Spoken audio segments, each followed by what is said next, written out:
샬롬 6월 18일 수요일 하나님 나라를 시작하는 말씀 묵상 시간입니다. 하나님께서 오늘 우리에게 주시는 말씀은 역대상 18장 1절에서 17절까지 말씀인데요. 오늘의 말씀을 젊은 삼누리 팔순의 지미선 집사님께서 봉독해 주시겠습니다. 하나님의 말씀을 경청하십시오. 그 후에 다윗이 블레셋 사람들을 쳐서 항복을 받고 블레셋 사람들의 손에서 가드와 그 동네를 빼앗고 또 모압을 치매 모압 사람이 다윗의 종이 되어 조공을 바치니라.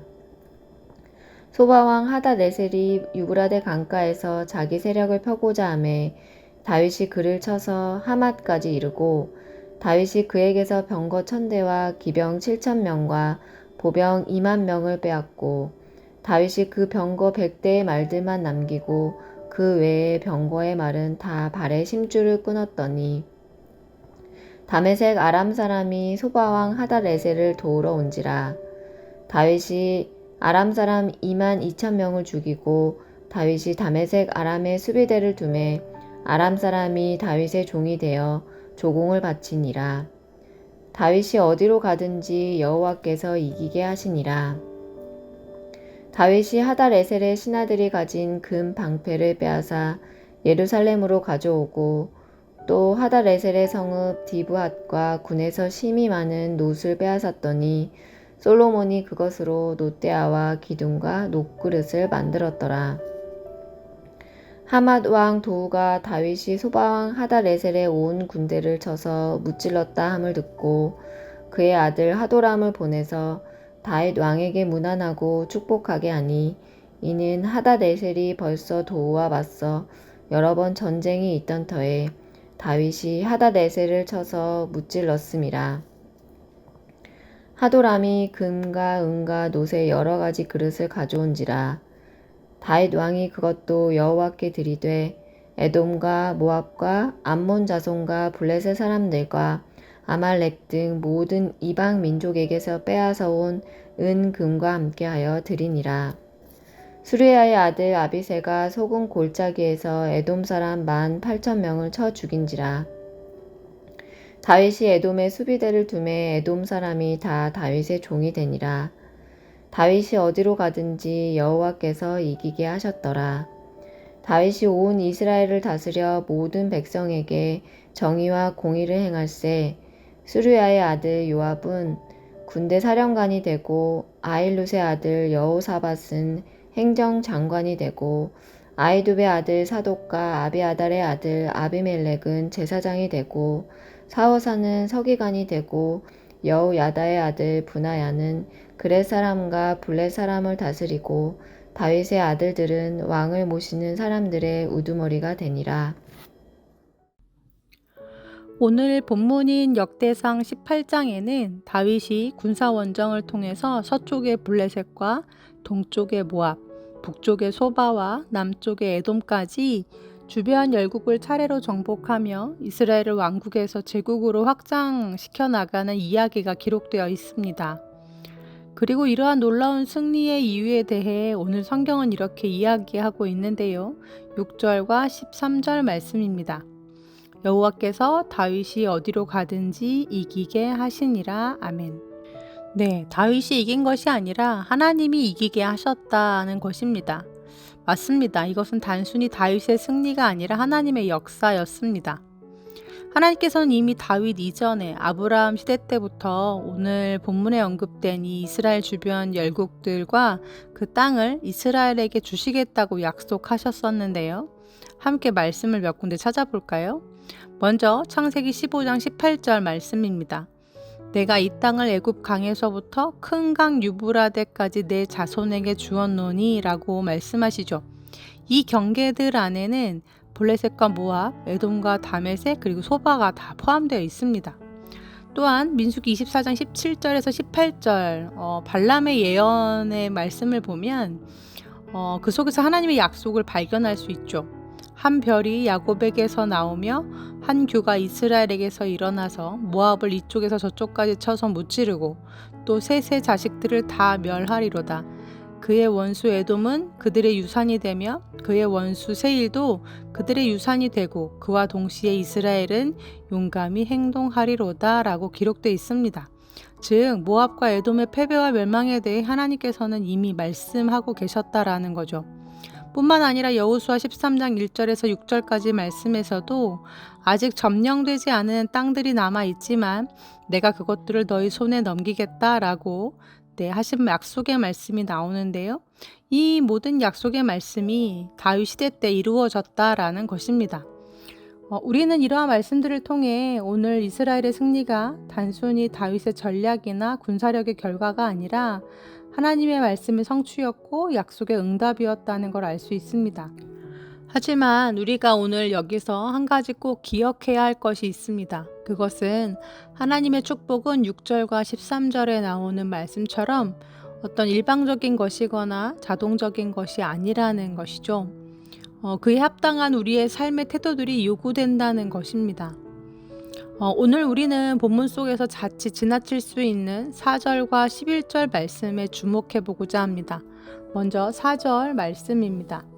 다윗이 그에게서 병거 1000대와 기병 7000명과 보병 20000명을 빼앗고 다윗이 그 병거 100대의 말들만 남기고 그 외의 병거의 말은 다 발의 힘줄을 끊었다라고 기록되어 있습니다. 그 당시 말과 병거는 군사력의 상징이었습니다. 소발을 칠 경우에 다메섹이 소발을 돕기 위해 함께 공격해 올 것을 충분히 예상했음에도 불구하고 다윗은 소바로부터 빼앗은 병거를 다 남겨두지 않았습니다. 말씀해 보면 단지 병거 100대의 말들만 남기고 나머지 발들의 발의 힘줄을 끊었다라고 나오죠. 왜 그랬을까요? 그것은 하나님께서 친히 말씀하시기를 왕이 된 자는 말과 병거를 많이 두지 말라고 명령하셨던 하나님의 말씀을 기억했기 때문인데요. 하나님은 이스라엘의 군사력이 아니라 하나님의 능력을 의지하기를 원하셨습니다. 다윗은 전쟁에 앞서서 이 하나님의 말씀을 기억하고 순종했던 거죠. 인간적인 계산이 아니라 바로 하나님이 이스라엘의 능력이고 승리가 되심을 인정하는 믿음이 그에게 있었다라는 것입니다. 또한 11절 말씀도 함께 볼까요? 말씀에 보면 다윗 왕이 그것도 여호와께 드리되 에돔과 모압과 암몬 자손과 블레셋 사람들과 아말렉 등 모든 이방 민족에게서 빼앗아 온 은금과 함께하여 드리니라 라고 기록되어 있습니다. 이 말씀 속에서 중요한 표현은 그것도 드리되입니다. 즉 다윗은 직접 싸워 얻은 전리품들 외에도 하맛 왕이 스스로 가지고 온 조공마저도 자신에게로 돌리지 않고 하나님께 드렸다라는 것인데요. 아니 그것도 라는 말에서 우리는 매사에 다윗이 전쟁으로부터 얻은 재물뿐 아니라 주변 열국으로부터 얻은 조공들까지도 자신이 갖지 않고 모두 다 하나님께 드렸음을 알 수 있습니다. 이 또한 하나님께서 이스라엘의 왕이 된 자에게 하신 명령이었기 때문인데요. 다윗은 그 명령들을 모두 기억하고 자신에게 힘이 되어줄 병력과 죄물을 가감히 내려놓고 하나님만이 자신의 도움이요 이스라엘의 도움이심을 인정하는 사람이었습니다. 이 전쟁의 승리가 자신의 능력이나 어떤 자국의 병력이 아니라 오직 하나님께로부터 왔음을 철저히 인정하는 사람이었다는 거죠. 하지만 안타깝게도 이후 다윗의 아들 솔로몬은 달랐습니다. 그는 병거를 모으고 말을 모으고 은금을 돌같이 많이 쌓았다고 성경에 기록되어 있죠. 하지만 그 결과가 어떠했습니까? 하나님을 의지하지 않고 세상적인 힘과 자신의 지혜를 의지하던 솔로몬은 결국 하나님께서 부어주신 복을 모두 쏟아버리는 결과를 낳고 맙니다. 사랑하는 우리 성도님들, 오늘 말씀이 우리에게 주시는 메시지가 있습니다. 축복보다 중요한 것은 그것을 담는 그릇이 과연 준비되어 있는가라는 점입니다. 하나님은 우리에게 복 주시기를 원하시고 은혜 베푸시기를 원하십니다. 하지만 우리 또한 그에 합당한 믿음과 태도를 준비해야 합니다. 그렇다면 여러분은 과연 그 그릇이 준비되어 있으십니까? 여러분이 오늘 의지하는 것은 과연 무엇인가요? 하나님은 오늘도 하나님의 말씀을 기억하는 자들에게 또한 그 말씀에 철저히 순종하는 자에게 세상의 힘보다 하나님을 더 의지하고 신뢰하는 자에게 당신의 축복을 부어주십니다. 바라기는 하나님의 은혜와 축복을 담을 수 있는 그릇이 준비되어 있는 저와 우리 우신가족들이 되기를 기도합니다. 다윗처럼 철저히 하나님 중심으로 살아가는 우리 우신가족들 다 되기를 간절히 소망합니다. 아멘. 함께 기도하시겠습니다. 하나님, 우리는 하나님께 복을 구하나 과연 우리 안에는 그 복을 담고 그 복을 받을 마음과 그릇이 준비되어 있는지 돌아봅니다. 오늘 말씀에 나오는 다윗처럼 세상보다 하나님을 더 의지하고 주님의 말씀에 순종하여 살아가는 우리들이 되게 하여 주옵소서. 모든 것이 하나님께로부터 말미암음을 철저히 인정하며 하나님의 주인 되심을 고백하며 살아가는 우리 우신가족들이 되기를 소망합니다. 예수님의 이름으로 기도합니다. 아멘. 말씀을 마쳤습니다. 이후로는 오늘 말씀을 봉독해 주신 지미선 집사님의 사연과 추천 찬양을 함께 나누려고 하는데요. 집사님께서 보내주신 글 함께 공유해 드립니다. 감사한 마음을 적으려니 갑자기 눈이 촉촉해진다. 그동안 얼마나 많이 웃었고 또 얼마나 많이 울었는지 많은 일들이 머릿속을 스쳐 지나간다. 그중 2년 전 갑자기 어느 한날이 생각이 난다. 내가 너무 별 볼 일 없는 존재처럼 여겨지는 어느 날, 마음이 힘들어 집 앞 산책로를 걷는데 하염없이 주룩주룩 눈물을 흘렸다. 남들은 밝게 환하게 각자 자기의 빛을 내며 살아가는 것 같은데 나만 너무 보잘것없어 보이고 쓸모없는 존재처럼 느껴져서 너무 슬펐다. 나도 남들처럼 저렇게 밝게 빛나고 싶어서 나름 정신없이 바쁘게 달려왔던 것 같은데 지금 나의 모습은 그냥 그런 주부로 살아가는 것 같아 스스로가 처량하고 처량해 달래지지가 않았다.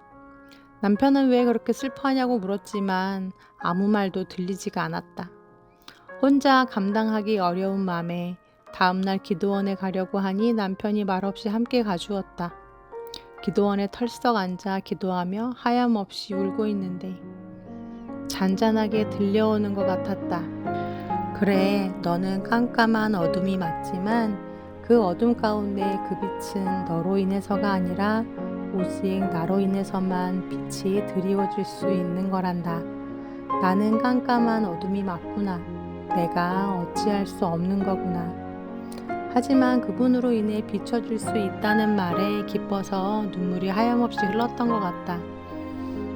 내가 얼마나 빛이 나고 싶었는지 나의 민낯을 보게 됐고 내가 이렇게 어두컴컴한 어둠이라는 걸 깊이 묵상하게 됐다. 내가 스스로 빛나려고 해서 이렇게 힘든 거구나.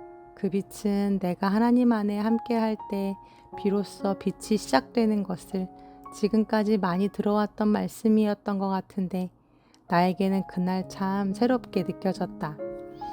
그걸 인정하는 순간 한결 마음이 가벼워졌고 자유했다. 무겁고 더럽고 어두운 내 영이지만 하나님이 내게 빛을 비춰주시는 거라니 너무 다행이고 감사했고 편안했다. 기쁨과 감사로 하염없이 울고 있을 때 따뜻한 손으로 나의 손을 잡고 기도해주는 남편이 옆에 있었다. 그 기도가 너무 감사하게 느껴졌고 나에게 든든한 위로가 되었다. 요즘 힘들어하는 청소년 아이들이 너무 많다. 치열한 경쟁과 입시로 아이들의 마음은 많이 병들어 가고 있는 것 같다. 최근에 고3인 조카가 치열한 입시로 어른도 감당하기 힘든 공황과 우울증이 와서 마음의 병을 치료하고 있다. 이 경쟁을 통과하지 못하면 나는 별 볼 일 없는 쓸모없는 사람이다. 스스로 낙인 찍으며 인정받기 위해 스스로를 다그친다. 우린 무언가를 이루지 않아도 살아 숨쉬는 그 존재만으로 참 가치 있고 소중한 생명들인데 성적이 아닌 다른 것으로는 인정받지 못하는 그 아이들이 참 안쓰럽게 느껴졌다. 소율아, 우리 소율이가 좋은 성적이 나오든 그렇지 않든 좋은 대학에 들어가든 그렇지 않든 너는 너의 존재 자체만으로도 너무 귀하고 너무 사랑스러운 존재야.